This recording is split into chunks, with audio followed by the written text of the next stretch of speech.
새벽 예배에서 잠깐 다뤘습니다만은 성실이라고 하는 것은 근면보다는 뛰어난 것입니다. 그래서 근면은 부지런한 이런 것을 이야기하는데, 이 성실이라는 것은 부지런한 것 외에 그 내면 속에서 이제 그 사람 안에 바탕이 되어오기는 참된 것, 여기서부터 시작되어진 것이 성실이다라고 말씀을 드렸어요. 그런데 오늘은 이런 성실에 대해서 여러분에게 말씀을 드리기보다는 어린이줄 어버이 줄이기 때문에 정말 우리가 어떤 어버이가 되어야 되느냐, 우리가 어떤 자녀가 되어야 되느냐, 정말 우리가 어떤 어버이 자녀가 되어서 우리 자녀손들을 복되고 아름다운 사람으로 세워나가야 할 것이냐, 이 말씀을 우리가 함께 살펴보고자 합니다.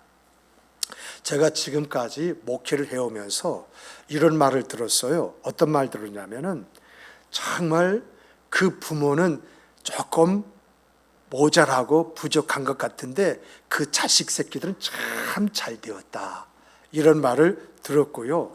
또 어떤 말 들었냐면, 내가 내 생전에 자식들에게 투자한 것 10분의 1이라도 자식들이 닮아서 잘 되었으면 참 좋을 텐데 참 아쉽고 안타깝다, 이런 말을 들었어요.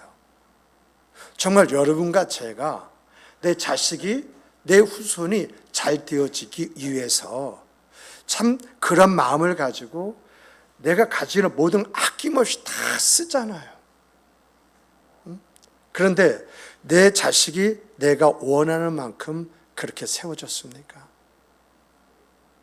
정말 우리 마음에는요, 부모는 좀 못났는데 자식은 참 잘났어, 부모는 조금 힘들게 살았는데 그 자식들은 너무너무도 잘 돼서 잘 살고 있어, 이런 말 듣고 싶은 게 여러분과 제 마음 아닙니까? 그런데 이런 마음을 가지고 있다고 해서 그렇게 되어집니까? 그러므로 여러분과 저는요, 정말 우리가 마음에 가진 바로 그것대로 우리의 자녀 손들이 잘 되어지기 위해서는 어떻게 해야 할 것인가? 그것을 어디서 찾아야겠습니까? 세상의 지식에서 찾아야겠습니까? 아니면 사람들의 경험에서 찾아야겠습니까? 여러분과 저는 주의 말씀, 성경 안에서 이것을 찾아내는 성도가 되기를 주님의 이름으로 축복합니다. 그래서 이러한 것을 찾아보니까는요, 여러분, 창세기에 이게 다 기록이 되어져 있어.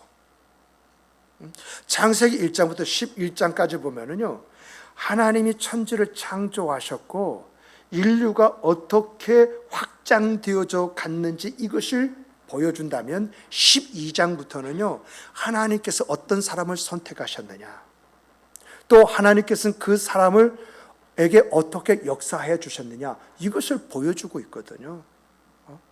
이런 내용 속에서 여러분과 제가 주목을 해야 할 것은요, 인류가 어떻게 확장되어 갔는지, 그리고 아브라함이 어떻게 하나님의 선택을 받아야 했는지, 이것을 봐야 돼요.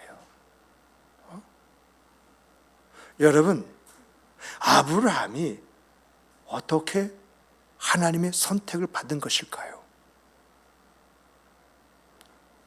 그 당시에 아브라함밖에 없습니까? 그 당시에도 이곳저곳에 많은 사람들이 살아가고 있었는데, 그런데 아브라함을 하나님이 선택하셨다? 아브라함이 뭐 잘난 것, 잘한 것이 있어서 그를 선택하셨을까요? 우리는 이 원인을 성경에서 찾아야 됩니다. 성경의 창세기 10장을 보면은 왜 하나님께서 아브라함을 선택하게 되었는지 그 이유가 거기에 기록이 되어져 있어요. 창세기 10장을 보면은요, 하나님이 노아의 자녀들 가운데에서 이제 셈을 선택하시고 셈의 후손들 가운데에서 에벨에게 두 자녀를 주셨는데 그 두 자녀 이름이 하나는 벨렉이고 하나는 욕단입니다. 그런데 이렇게 에벨이라는 사람이 두 자녀를 낳았는데 두 자녀 이름을 이야기하면서 성경에다가 뭘 꽂아 넣느냐, 그 사이에다 뭘 꽂아 넣느냐라고 할 때 이때부터 세상이 나누어졌다고 이렇게 이야기합니다. 왜? 이 에벨이라는 사람이 벨렉과 욕단이라는 두 아들을 두게 되었는데 이 두 아들을 이야기하면서 세상이 여기에서 나누어졌다 이렇게 말을 하고 있는지, 그 이유가 뭔지 우리가 살펴본다면요, 여기서 나누어졌다라고 하는 말은 이런 이야기예요. 여러분, 노아에게는 이제 셈과 야벳과 함이라는 세 자녀가 있었잖아요. 그런데 함이 아버지로부터 저주를 받았어요. 그리고 이 함의 자녀들 중에 니므롯이라고 하는 이제 후손이 나타나게 된 것이거든요. 그런데 이 니므롯이 사람들을 선동하기를, 야, 이제 우리 하나님 없이도 한번 살아보자. 언제까지 하나님 눈치나 바라보면 하나님 앞에 복종하면서 살아가야 할 것이냐. 야, 우리 다 같이 힘을 합쳐가지고 바벨탑이라는 걸 쌓고 우리 자신을 스스로 지키면서 살자. 이렇게 사람들을 부추깁니다.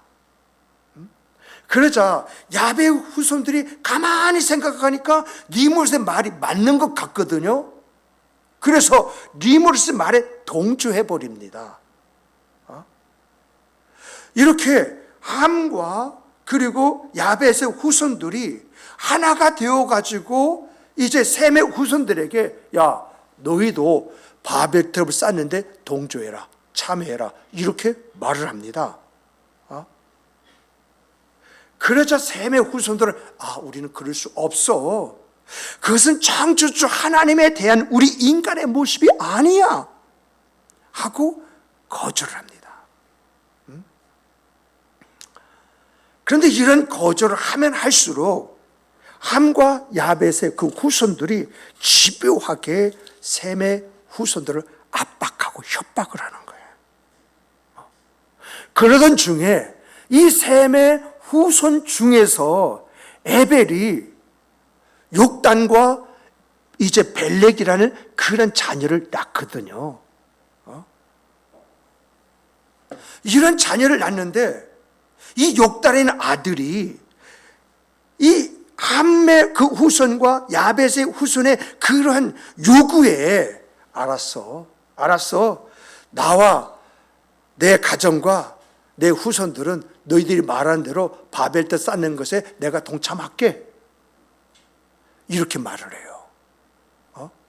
그러나 벨렉이라고 하는 아들이 끝까지 나와 내 가정과 내 집안은 하나님만 섬기겠다. 그러므로 나는 너희들의 요구에 동참할 수 없다 하고 거절해버려요. 그래서 바벨을 중심으로 해서 에벨의 두 자녀 벨렉과 욕단이 나누어져서 각자 갈 길을 가게 되었다라고 하는 이야기거든요. 그런데 이제 창세기 10장에서 11장을 쫙 넘어오다 보니까 벨렉의 후손 중에서 데라가 나와요. 데라가 누구를 낳느냐? 아브라함을 낳아요. 그리고 난 다음에 창세기 12장부터 아브라함과 이삭과 야곱과 그리고 요셉의 이야기가 쫙 하고 펼쳐집니다. 신약에 와서는 아브라함, 즉 우리 주 예수 그리스도를 믿는 사람들은 다 아브라함의 후손이라고까지 이렇게 이야기하면서 우리가 뭐냐? 축복의 근원이 되었다라고 하는 것을 이야기해 주고 있거든요. 이러한 내용에서 볼 수 있는 것은 우리가 무엇을 위해서 어떻게 사는 것이 내 자식과 후손을 위한 것인가?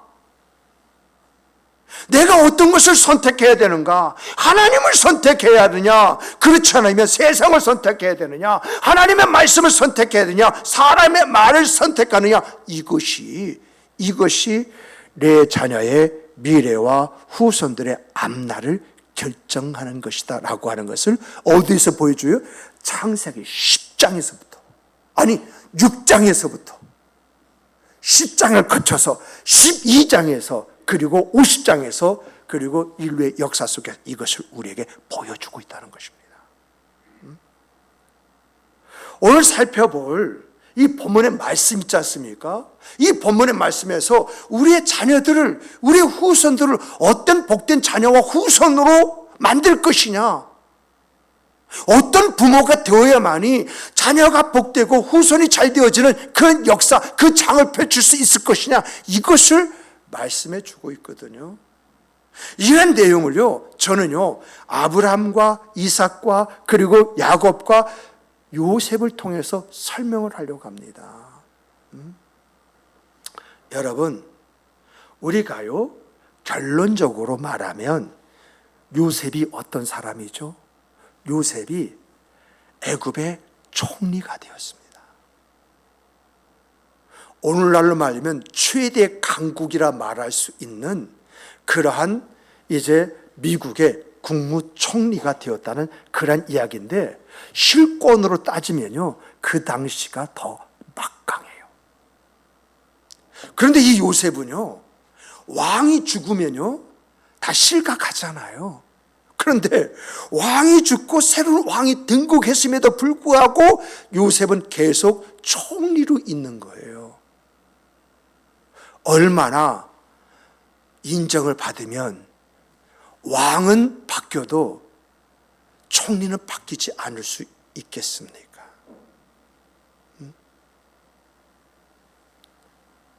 그런데요, 이러한 요셉의 인생의 그 삶은 단순하게 요셉이 꿈을 꿔가지고 그 꿈대로 될 줄 믿어가지고 그렇게 됐다, 이게 아니에요.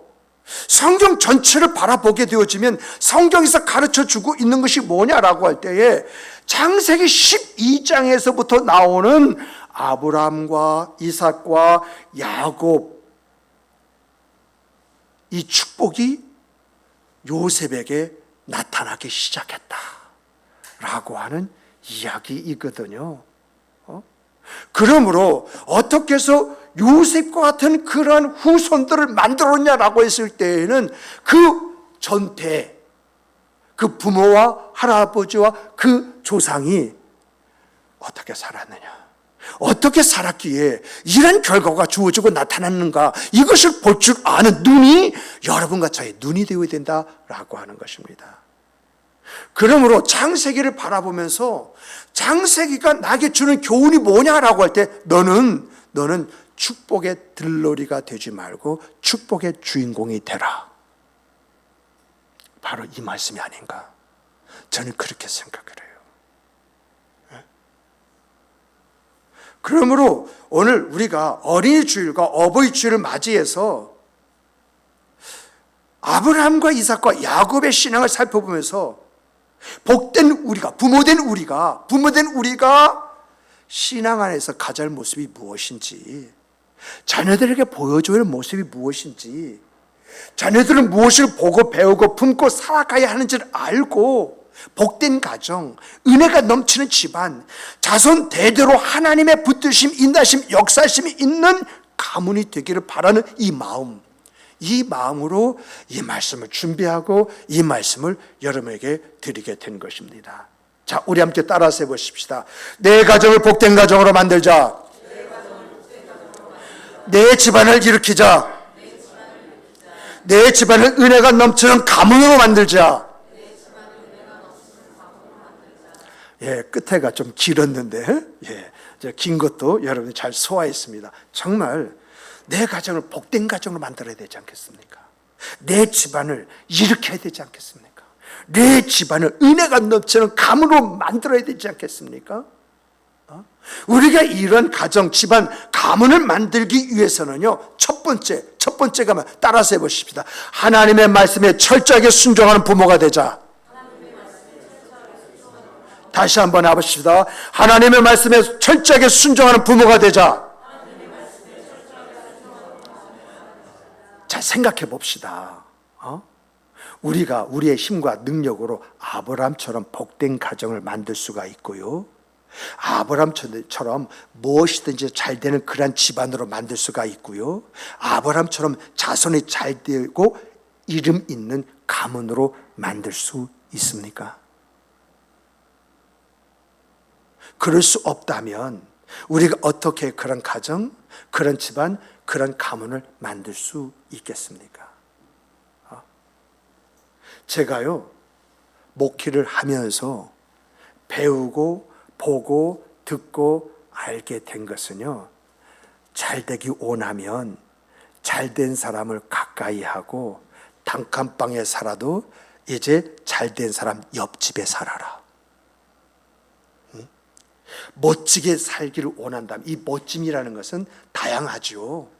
이렇게 멋지게 살기를 원하면 멋진 사람과 가까이 하고 그들의 생활의 습관과 방식을 배우라고 이렇게 이야기했습니다. 부와 권세를 얻기를 원하면 잘 사는 사람, 권세를 가진 사람, 그 사람을 가까이 하고 그들처럼 행동하라는 말, 이런 말을 들었어요. 그런데 우리는 정말 잘된 사람을 가까이 하면서 살아가고 있습니까? 멋진 사람을 가까이 하면서 살아가고 있습니까? 또한 부와 권세를 가지고 있는 사람, 그런 사람을 가까이 하면서 살아가고 있습니까?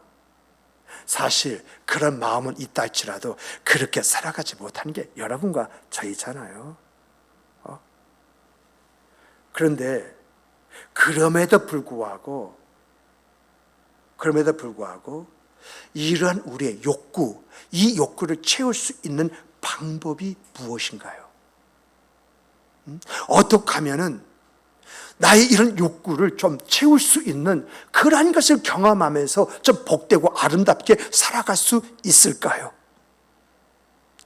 정말 그렇게 살기를 원하시는 바로 그런 분들은 아브라함에게서 배우시길 주님의 이름으로 축복합니다. 여러분, 아브라함은 딱 떠오르는 단어가 뭡니까? 여러 가지 이야기할 수 있습니다만 저는 아브라함 딱 떠오르는 단어가 순종이에요. 사람들은요, 믿음이라고 하는데 저는 그 믿음이 아니라 순종으로 보는 거예요. 순종이 있기에 그 믿음이라는 것이 빛이 나고 아름다워진 것이지, 순종이 없이 그 믿음이 아름답게 되는 것은 아니거든요. 그래서 아브라함 하면은요, 순종의 대명사입니다. 하나님께서 아브라함에게 딱 나타나서, 야 아브라함아, 너 갈 때 우를 떠나라, 하나님을 떠나라, 이렇게 말씀하시자 지금까지 쌓아놓은 모든 삶의 터전과 기득권을 내려놓고 가는데 갈 바를 알지 못하고 갔다고 이렇게 이야기합니다. 이야, 진짜 대단하지 않으면 멍청한 그 자체이죠. 그러나 중요한 것은 아브라함이 하나님을 믿고 하나님의 말씀 앞에 순종했다는 것이죠. 이렇게 순종해서 아브라함이 가나안까지 왔습니다. 그런데 가나안까지 왔으면 하나님의 약속이 응답으로 주어져야 되잖아요. 자식을 하나라도 낳던지 땅이 그 소유권이 자기에게 넘어오든지 그래야 되는데 그때까지 자식 하나가 없어요. 땅 하나 자기 것이 없어요. 자연스럽게 내가 이걸 잘한 것인지 못한 것인지 마음에 답답함이 오잖아요. 내가 하나님의 말씀에 순종해서 여기까지 왔는데 이것이 모험인지 아니면 신앙인지 구분이 잘 되지 않잖아요. 이렇게 답답함을 가지고 있을 때 하나님이 나타납니다. 하나님이 나타나자 이 답답함을 풀기 위해서 뭐라고 하면, 하나님, 내 집안에 종들이 많은데 그 종들 중에서 엘리에젤이라고 하는 똑똑한 종이 있는데 그 종을 내가 양자로 삼아서 나의 그 모든 것을 물려주는 것, 이것이 하나님의 뜻입니까? 했더니 하나님, 아니다 하시면서 바닷가의 모래와 하늘의 별을 보여주시면서 너의 자녀선들이 이렇게 많아질 것이다, 이렇게 말씀하시잖아요. 이런 말씀 앞에 자기의 답답함 풀어가는데 이 풀어가는 것이 뭐죠? 순종이잖아요. 그런 가운데에 이 아브라함이 기다리다가 참지 못해서 그 안에 사라의 권유로 말미암아서 이제 하갈을 취해서 이스마엘을 낳잖아요. 여러분, 이게요, 첩의 자식이라도 첫 자식은 사랑하게끔 되어져 있잖아요. 제가 목회하면서 보니까는요, 아무리 사랑하는 자식이라 할지라도 어떤 자식이 먼저 장가가가지고요, 자식을 낳잖아요. 그러면 그 손주를 제일 사랑하더라고요. 자기가 믿고 사랑하는 그런 자식이 두 번째 결혼해가지고 자식을 낳잖아요. 첫째보다도 못하더라고요. 그래서 제가 한번 물어봤어요. 아유, 성도님, 정말 이 둘째가 낳은 첫째 손자와 첫째가 낳은 이제 둘째 손자와 둘 중에 누가 더 예쁩니까? 네, 목사님, 솔직하게 말하면 첫째 그 손자 그놈이 제일 이뻐요. 그 이야기를 하더라고요. 이와 마찬가지로 이제 아브라함도 그렇게 이제 그런 마음을 가졌겠습니다마는 중요한 것은 하나님이 하갈과 그 이스마엘 내어 쫓으라고 하잖아요. 그게 쉽겠습니까?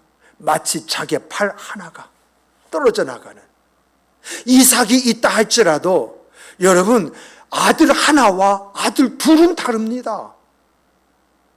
그런데 그 아들 하나를 내어 쫓으라고 할 때에 한쪽 팔 떼어내는 것이나 무엇이 다를 바가 있겠습니까? 그런데 아브라함은 그대로 하나님 말씀대로 했다는 것입니다. 더 나아가서요, 하나님께서요, 그 이삭을 모리아산에 데리고 가서 내게 번제물로 바쳐라 라고 했을 때에 아브라함이 어떻게 합니까? 그대로 순종을 하자, 그대로. 근데 중요한 것은요, 이런 아브라함의 순종을 이삭이 어렸을 때부터 보고 배웠다는 것입니다. 아버지 아브라함이 하나님께 제사를 드릴 때 어떻게 제사를 드렸는지, 어떤 모습을 가졌는지 그것을 보고 배웠다라고 하는 것입니다. 여러분에게 지난주에 이제 말씀을 드렸듯이 슈바이처가 하나님, 이제 아버지가 자기가 주신 그 축복 중에서 가장 큰 축복이 어렸을 때 성인 예배 참석하게 한 것, 그것이 축복이라고 이렇게 말하지 않습니까? 이 어렸을 때부터 성인 예배에 참석해서 그 예배의 엄숙함, 진지함, 이것을 배웠는데 그 엄숙함, 진지함이 평생 자기의 모습이 되었다고 이렇게 이야기하지 않습니까? 이렇게 아브라함은 그 자녀에게 보고 배우는 장을 열어두었고, 그 보고 배움이 뭐냐라고 할 때 우리 아버지는 하나님의 말씀이라면 이렇게 순종했다. 바로 이것입니다. 이렇게 아버지 아브라함이 하나님 앞에서 어떤 모습을 가졌느냐, 이것을 자기의 두 눈으로 보고 자기 몸으로 체험하는 가운데에 이삭도 자기가 어떻게 살아야 하는지 그것을 알게 되었고, 그 삶이 이삭의 인생을 보면요, 아주 평탄하지 않습니까? 평탄의 하나님의 역사를 불러왔다라고 하는 이야기입니다. 오늘날도 마찬가지입니다. 여러분, 순종이요, 자기 삶을 만들고 자기 신앙을 만들고 자기 자녀를 만들고 자기 가정을 만들고 자기 집안을 만들고 자기 가문을 만들게 되는 줄 믿으시기 바랍니다. 정말 여러분, 내가 하나님 앞에 순종하는 만큼 내 자식이 만들어집니다. 내가요, 신앙생활을 어떻게 하냐에 따라서 내 자식에게 보고 싶지 않은 모습을 내가 그 자식에게 봐요. 이것은 분명한 사실입니다. 그러므로 여러분과 저는요, 순종이 제사보다 낫다. 이것이 우리의 생과 삶이 되기를 주님의 이름으로 축복합니다. 내 자녀들은요, 보지 않는 것 같지만, 모르는 것 같지만 다 보고 다 알고 있어요.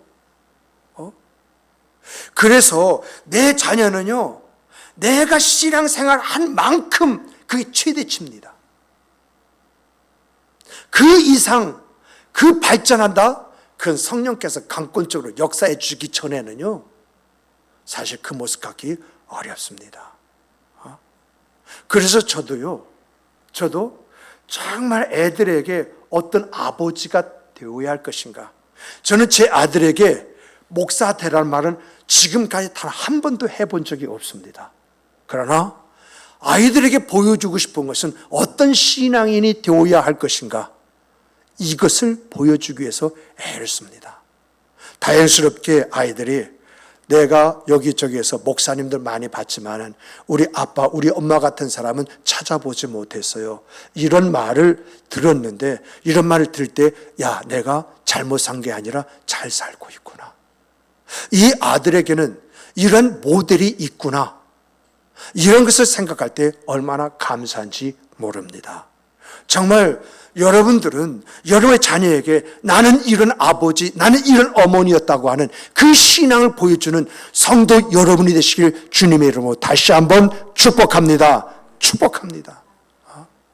이런 모습이요, 내 자녀를 만들고, 이런 모습이요, 내 자녀가 아름다운 집안을 만들게 하는 것이고요, 이런 모습이요, 집안이 모여서 아름다운 가문을 만드는 것입니다. 이것을 보고 이 안에서의 생각과 삶을 만들어 가시는 여러분 되시길 다시 한번 축복합니다. 축복합니다. 이렇게 축복하는 것은요, 이것이 너무도 귀하기 때문에, 이것이 우리의 그 가정, 우리의 집안, 우리의 가문을 만드는 길이기 때문에, 그래서 여러분에게 강조를 하는 것입니다. 정말 이런 생각, 그 삶 속에서 자녀가 나를 닮아가고, 자녀가 나보다 더 아름다워지며, 자녀의 가정이 복되어지고, 자녀를 통해서 아름다운 그 집안이 형성되어지는 이 아름다움을 바라보는, 그 안에서 감사하고 그 안에서 찬송이 있는 여러분과 제가 되기를 소원합니다. 두 번째 보면은요, 따라서 배우십시다. 섬기는 자녀들이 됩시다. 여러분, 이삭에게 딱 떠오르는 것은요, 뭐냐 할 때 섬김이에요. 이렇게 이삭하면 딱 떠오르는 게 섬김의 이유는 여기 있습니다. 여러분, 하나님이 아브라함을 100세 때에 이삭 주셨지 않습니까? 그런데 하나님이 보실 때에 아브라함이 이삭에게 폭 빠져서 사는 것 같습니다. 그럴 수 있지요. 100세에 정말 사라와 이제 자기 사이에서 아들이 태어났다고 하는 거 얼마나 귀하고 아름답습니까? 쪽쪽 빨아도 부족한 그런 상황이 되겠지요. 그런데 하나님이 보실 때에 왜 아브라함에게 나타나서 내 아들 독자 이삭을 세 마디 했습니다. 내 아들, 그 다음에 독자, 그리고 이삭이란 말이 나왔어요. 그를 모리아산에 데리고 가서 번제물을 바치라, 이렇게 말씀하셨을까? 여러분들은 이것을 어떻게 해석할 수 있겠습니까? 하나님께서 아브라함에게 뭘 보셨기에 이러한 요구를 하셨을까?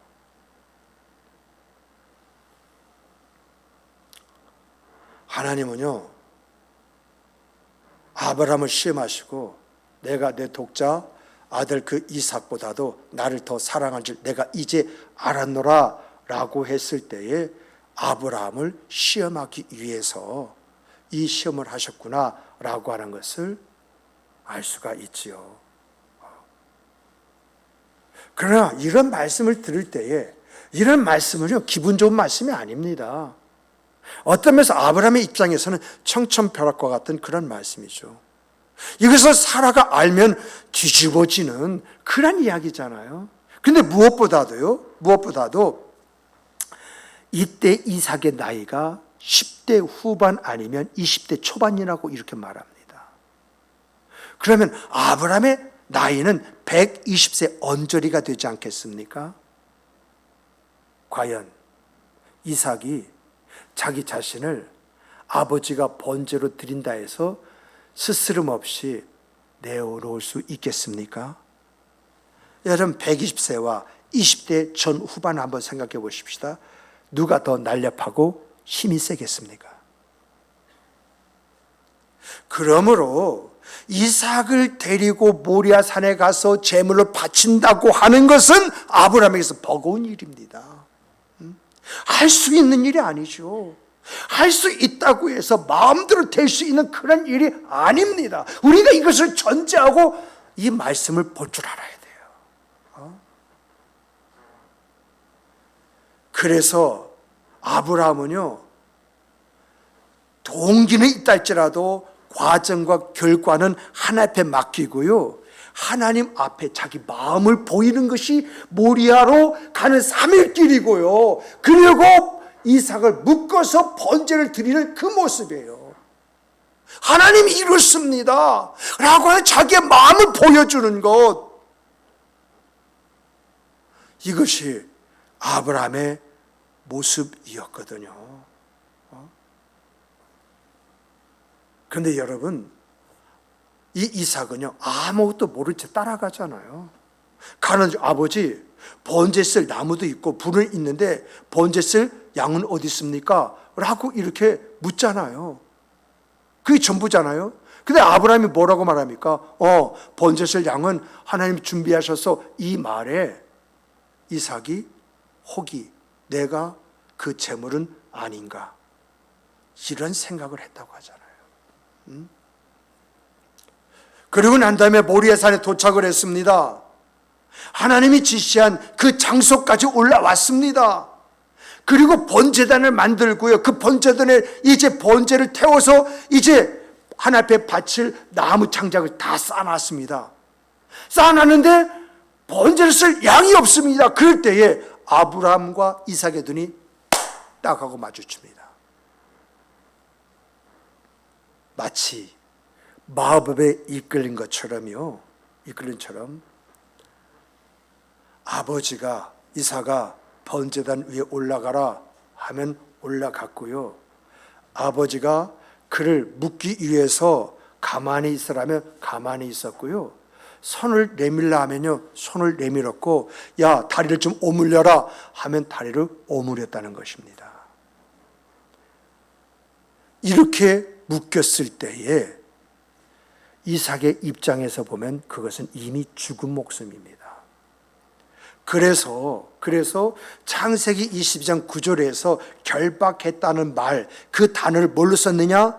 아카드라고 하는 단어를 썼어요. 이 아카드는 말은요, 번제단에 그가 올려지는 순간 그는 살았다 할지라도 이미 죽은 것은 다름이 없다라는 의미를 가지고 있어요.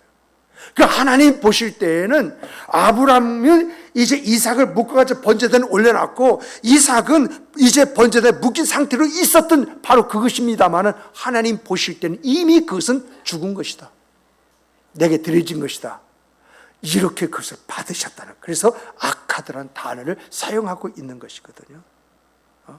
그런데 우리가 여기서 좀 더 봐야 할 것은 왜 이삭은 그런 상태에 놓여 있느냐? 얼마든지 아버지를 뿌리치고 도망을 칠 수가 있고 아버지와 싸워서 이길 수 있는데 왜 자기 자신을 아버지 말, 아버지 하자는 대로 그렇게 자기 자신을 내어놓느냐?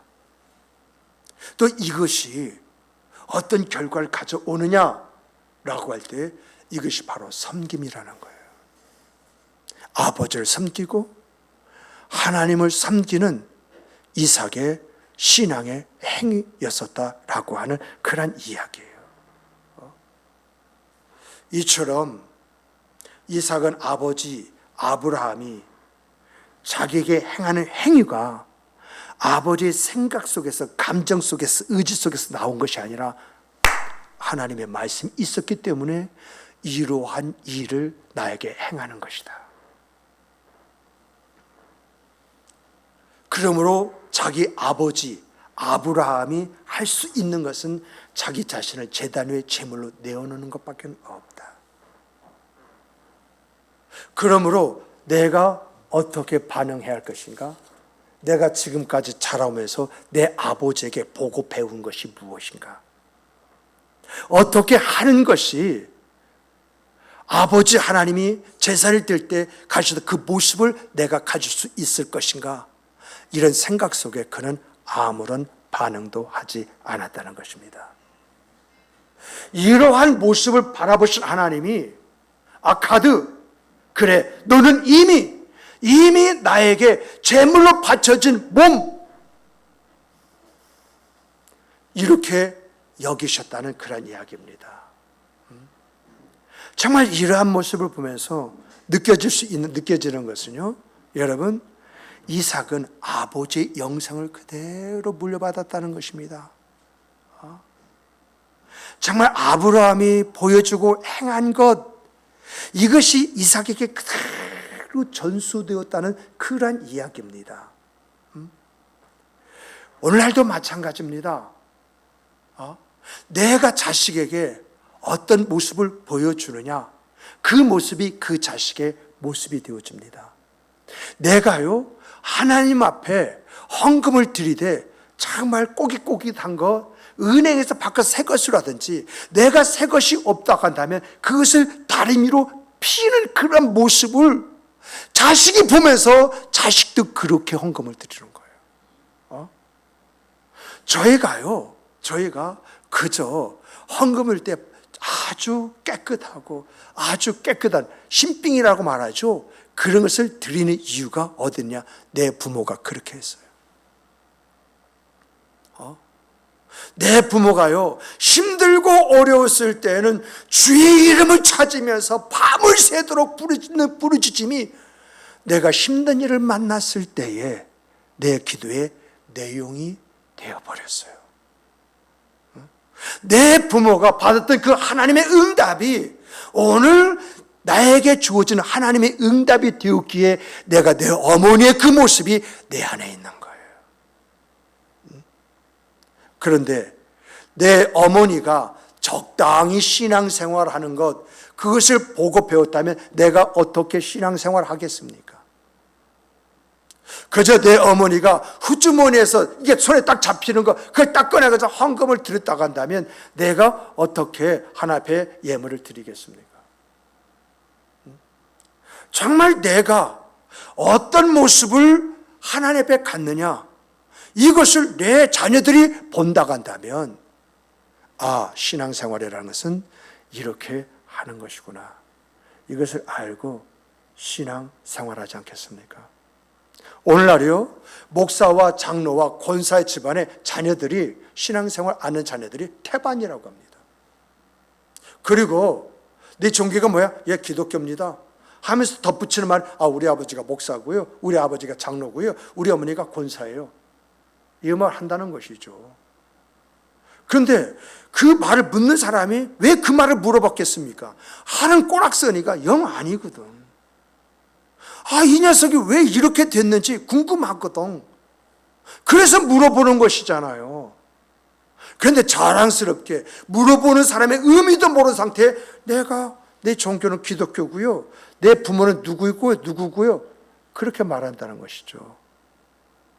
그러다 보니까 그걸 물어보는 사람이 아이고 이런 자식을 둘 바에는 내가 신앙생활 안 하는 게 낫지, 내가 믿지 않는 내가 더 복이지, 이런 생각을 갖는 것이잖아요. 그러므로 사랑하는 성도 여러분, 여러분과 제가 우리의 자식들에게 물려줄 것이 무엇입니까? 우리 자녀들에게 보여줄 신앙이 무엇입니까? 섬김의 도를 알고 내가 어떻게 섬김의 그 생활을 해야 할 것인가, 이것을 일깨워주는 여러분과 제가 되어짐으로 인하여 내 자녀들이 주 안에서 온전하고 아름다운 그 생과 그 삶을 삶으로 말미암아서 아름다운 집안, 복된 집안을 만들어가는 자녀손으로 세우는 여러분과 제가 되기를 주님의 이름으로 축복합니다. 세 번째는요, 이렇게 순종과 이렇게 섬김만 있어서 되느냐? 될 수도 있습니다만 여기에 한 가지 더 있어야 할 것이 있습니다. 우리 따라서 해보십시다. 희생하는 삶이 있어야 된다. 자, 여러분, 희생하는 삶은 이게 뭘까요? 희생하면요, 우리가 마음에 좀 부담스러워요. 그래서 제가 말하는 희생은 이런 거예요. 여러분, 야곱하면 딱 떠오르는 게 뭐죠? 여러 가지가 떠오를 수가 있습니다만은 가장 은혜스러운 것은 야복 강가에서의 야곱의 모습이잖아요. 그렇잖아요. 이 야복 강가에서 20년 동안 풀지 못한 숙제를 여기서 풀어버리잖아요. 그러면 이 야복 강가에서 야곱의 기도에서 볼 수 있는 것은 뭐냐? 원수는요, 외나무 다리에서 만난다고 하는 것이고, 사람은 죄를 짓고는 살 수가 없다는 것, 이것을 우리가 볼 수 있는데, 이런 문제를 어떻게 풀어나갈 수가 있느냐? 나의 문제를 어떻게 풀어갈 수 있고, 내 자녀가 가지고 있는 문제를 어떻게 풀어낼 수가 있느냐? 이것이 여기에 있는 거 아니겠어요? 그러면 희생이라고 하는 것은 뭐냐? 여러분 자신을 위해서 기도하는 여러분 되시길 주님의 이름으로 축복합니다. 여러분의 자녀가 문제가 있습니까? 여러분의 그 자녀를 위해서 눈물로 기도하는 여러분 되시길 주님의 이름으로 축복합니다. 여러분의 집안에, 여러분의 가문에 무슨 문제가 있습니까? 기도로 여러분의 가정과 여러분의 집안과 여러분의 가문의 문제를 풀어가시는 여러분이 되시길 주님의 이름으로 축복합니다. 정말 야곱은 자기가 가지고 있는 문제, 가정이 가지고 있는 문제, 집안이 가지고 있는데 가문이 가지고 있는 문제를 이 야복강 가서 한 번에 해결해 버리지 않습니까? 그러므로 여러분과 제가요, 하나님 앞에 아름다운 그 모습을 갖기 위해서 기도해야겠습니까? 기도하지 말아야겠습니까? 내 자식을 내가요, 언제 컨트롤할 수가 없어요. 이제 자식들 다 머리가 커가지고요, 지 의견이 있어요. 그래서 말 한마디면 두 마디 하는 그런 자식들에게 내가 어떻게 그 자식을 잡을 수 있겠습니까? 저는 보았습니다. 저는 경험했습니다. 어머니의 간절한 기도가 자식의 인생을 바꾸는 그런 놀라운 역사, 그것을 일으키는 것을 보았습니다. 그 주인공이 바로 저이지 않습니까? 정말 그 어머니의 기도, 눈물 흐르는 기도가 어느 날 하나님께서 말을 듣지 않으니까 사지로 몰아넣어서라도 예수 믿겠습니다. 교회 다니겠습니다. 목사가 되겠습니다. 이 고백 속에서 아내를 만나게 하시고 자녀를 통해서 웃고 그 사역을 최선을 다하게 하시는 그 하나님의 역사. 그래서 저희는 목사 이제 집안입니다. 목사 집안이에요.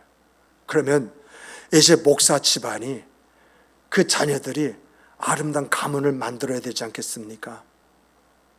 그러므로 저는 제 자녀들을 위해서 기도를 끊이지 않고 기도하고 있는 것입니다. 말씀을 뵙겠습니다.